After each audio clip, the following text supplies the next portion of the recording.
Assalamualaikum warahmatullahi wabarakatuh. Jumpa dengan saya Muhammad Asrul Amhar dengan inisial MA. Kalian bisa memanggil saya dengan sebutan Pak MA. Untuk 1 tahun ke depan kita akan saling mengadakan kegiatan belajar mengajar, atau lebih tepatnya saya adalah guru kalian dalam mata pelajaran OTK Humas dan Keprotokolan. Jadi kita di sini saling bekerja sama demi tercapai tujuan dari pembelajaran kita. Baik anak-anak, sebelum pembelajaran ini kita mulai, marilah kita berdoa menurut agama dan kepercayaan kita masing-masing agar dimudahkan dalam kegiatan belajar mengajar ini, karena setiap tindakan yang kita lakukan tentu Tuhanlah yang menentukan hasil. Baiklah, doa dimulai.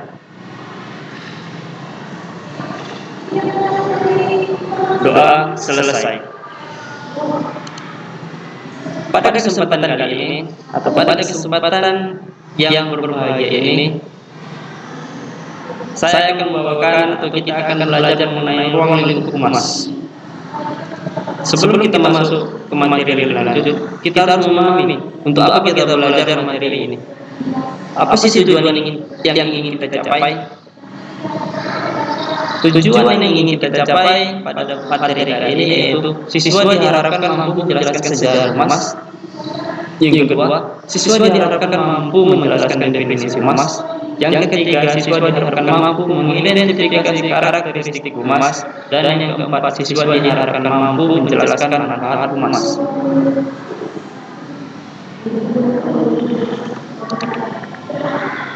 Ketika kita bicara humas, kita sering melihat di TV atau di media sosial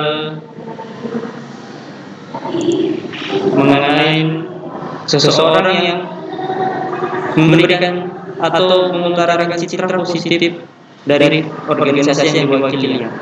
Itu sudah termasuk ke dalam bentuk humas. Humas di dunia dalam 100 tahun terakhir mengalami perkembangan yang sangat pesat. Walaupun pada zaman purbakala dulu sebenarnya konsep humas telah dilakukan oleh masyarakat purbakala dulu. Namun humas pertama kali dikenal atau mapan yaitu pada negara Amerika Serikat pada tahun 1906 oleh I.P. Leverteri. Kemudian setelah itu menyebar secara internasional secara cepat pada 100 tahun belakangan ini, seperti yang saya sebutkan. Konsep dasar humas yang diperkenalkan pada tahun 1906 oleh I.P. Leverteri yaitu pada saat dia berhasil menjembatani konflik buruh batubara dan pengusaha. Konsep ini lalu dikenal sebagai Declaration of Principle, yaitu prinsip yang terbuka dan tidak menyembunyikan data dan fakta. Atas tindakan beliau diangkat menjadi the father of public relations. Untuk sejarah humas Indonesia, humas di Indonesia dikenal atau masuk pertama kali pada tahun 1950-an, di mana humas bertugas untuk menjelaskan peran dan fungsi-fungsi setiap kementerian, jabatan, lembaga, badan, dan lain sebagainya.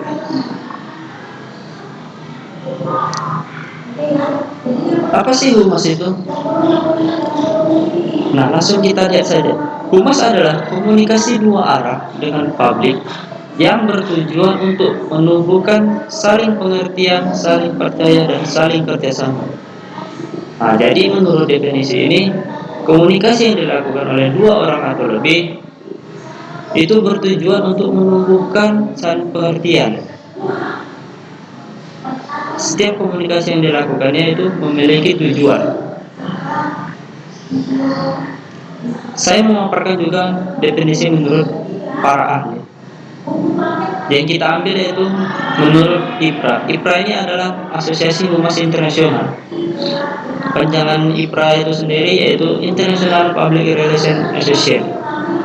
Menurut IPRA, PR adalah fungsi manajemen dari ciri yang terencana dan berkelanjutan melalui organisasi dan lembaga swasta atau publik untuk memperoleh pengertian, simpati dan dukungan dari mereka yang terkait atau mungkin ada hubungannya dengan penelitian opini publik.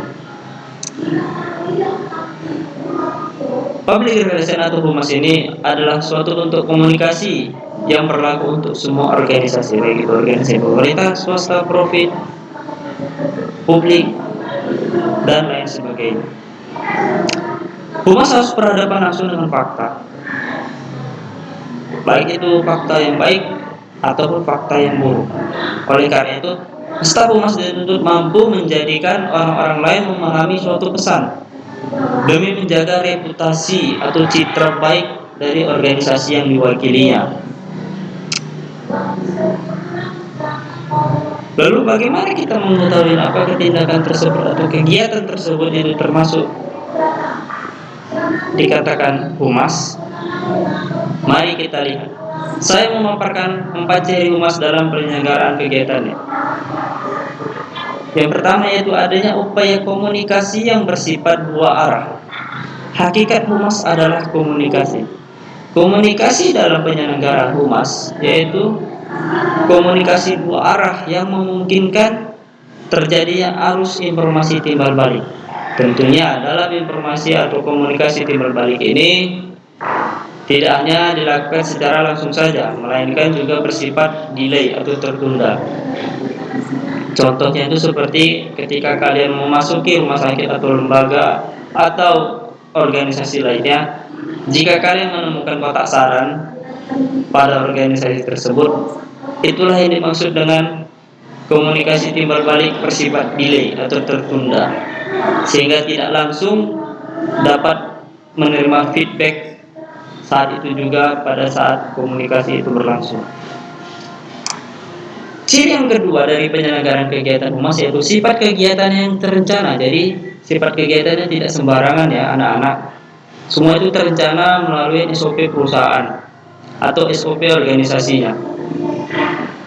Artinya kegiatan kerja humas merupakan kegiatan yang berkesinambungan, memiliki metode seperti yang saya sampaikan, terintegrasi dengan bagian lain dan hasilnya nyata. Humas ini merupakan bentuk citra dari identitas perusahaan sehingga terintegrasi dengan bagian-bagian staf lainnya. Kemudian yang ketiga yaitu berorientasi pada organisasi. Apapun yang kegiatan dilakukan oleh humas berorientasi pada organisasi untuk mencapai pengertian, kepercayaan, dan dukungan publik. Yang keempat yaitu sasarannya adalah publik. Publik di sini yaitu sekelompok dalam masyarakat yang memiliki karakteristik kepentingan yang sama. Dalam arti publik di sini yaitu publik internal organisasi dan publik eksternal organisasi. Tentu kita sudah tahu ya, internal organisasi artinya orang-orang yang berada dalam organisasi tersebut atau anggota organisasi tersebut. Dan eksternal organisasi yaitu orang-orang yang berada di luar organisasi tersebut.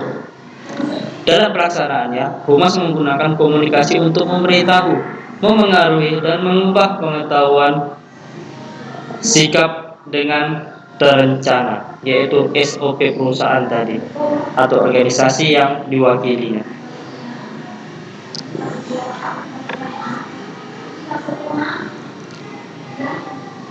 Lantas apakah dengan melakukan humas itu sudah dapat dikatakan baik? Di sini kita lihat bagaimana humas itu dikatakan baik.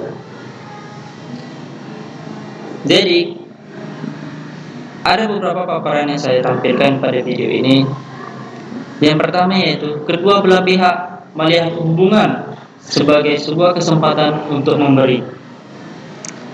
Salah satu masalah dasar dalam hubungannya yaitu keegoisan. Ketika kita menyampingkan keegoisan kita, maka disitulah kita bisa melihat kesempatan untuk saling memberi. Yang kedua, kedua belah pihak bersedia untuk mengubah.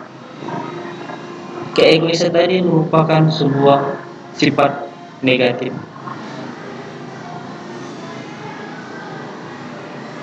Dengan kita bersedia mengubah sudut pandang kita, dengan mengubah ego kita, maka kedua belah pihak akan menemukan keselarasan, sehingga komunikasi yang terjalin pun bisa cukup lancar. Yang ketiga, kedua belah pihak bersedia untuk mengakui kesalahan. Ketika dalam berkomunikasi dan kegiatan humas, kedua belah pihak atau salah satu pihak tidak mengakui kesalahan, maka komunikasi yang terjadi akan menjadi ricuh. Yang keempat, kedua belah pihak bersedia mendengarkan terlebih dahulu. Ini sangat penting ya. Masyarakat di Indonesia cenderung berbicara terlebih dahulu sebelum mendengarkan terlebih dahulu. Jadi ketika kita mendengarkan humas, kita harus bersedia mendengarkan terlebih dahulu, sehingga kita bisa dapat merespon dengan baik apa masalah yang sebenarnya. Yang kelima, kedua belah pihak saling mendukung. Yang keenam, kedua belah pihak saling terbuka, tidak menutup diri atas pandangan dan pendapat orang lain.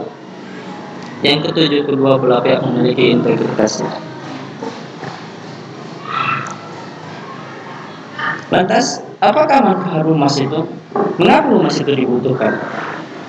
Nah, humas dibutuhkan untuk mengatasi manajemen krisis. Humas yang ada di dalam struktur organisasi bertugas untuk menyelesaikan krisis yang terjadi dengan serangkaian persiapan dan kesiapan tersendiri.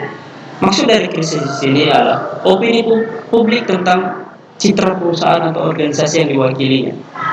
Jika opini publik itu sudah mengarah ke negatif, maka disitulah terjadi krisis organisasi yang diwakilinya, sehingga publik tidak akan percaya lagi dengan perusahaan atau organisasi yang diwakilinya. Kemudian yang kedua, penerbitan desktop. Humas bertanggung jawab atas jurnal internal komputer organisasi. Yang ketiga, manfaat humas yaitu memelihara identitas perusahaan. Identitas perusahaan merupakan sebuah wahana komunikasi bagi segenap karyawan perusahaan, para pemilik saham, agen, konsumen, lembaga keuangan, dan berbagai pihak lain yang terkait. Identitas perusahaan merupakan suatu modal awal bagi sebuah perusahaan. Disitulah fungsi humas untuk menggiring opini publik ke arah identitas perusahaan yang positif. Yang keempat yaitu menjaga hubungan baik atau hubungan parlementer, yaitu hubungan antara organisasi dengan pemerintahan. Legislator atau regulator adalah publik yang sangat penting dalam keberlangsungan organisasi. Peran humas di sini yaitu untuk menjaga hubungan baik antara organisasi yang diwakilinya dengan pihak pemerintah. Yang kemudian terakhir yaitu humas finansial, yaitu mendukung rencana perusahaan kliennya untuk memasuki bursa saham. Di sini humas dari organisasi yang diwakilinya menuntun opini atau kepercayaan perusahaan kliennya untuk membeli saham dari perusahaan atau organisasi yang diwakilinya. Baik anak-anak, sekian materi yang saya paparkan. Jika ada pertanyaan yang ingin disampaikan, jika ada pertanyaan yang ingin ditanyakan, silakan bertanya pada platform WA grup kita.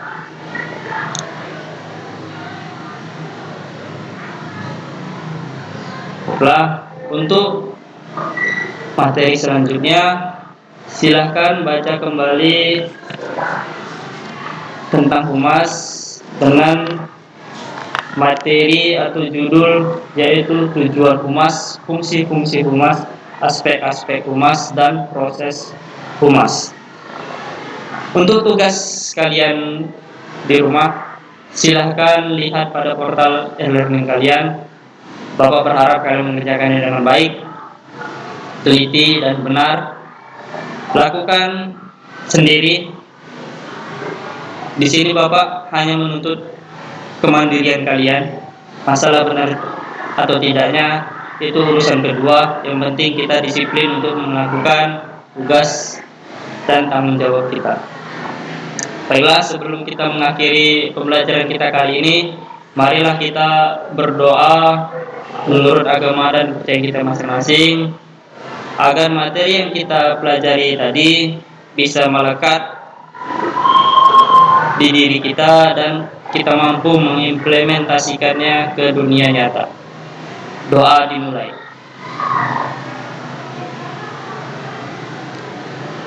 Doa selesai. Anak-anak, saya akhiri perjumpaan kita kali ini. Wabillahi taufiq wal hidayah. Wassalamualaikum warahmatullahi wabarakatuh. Sekian dan terima kasih. Selamat pagi. Tetap jaga kesehatan, ikuti protokol dari pemerintah. Salam sehat. Semoga wabah ini cepat berakhir sehingga kita bisa kembali masuk ke sekolah seperti biasanya. Terima kasih.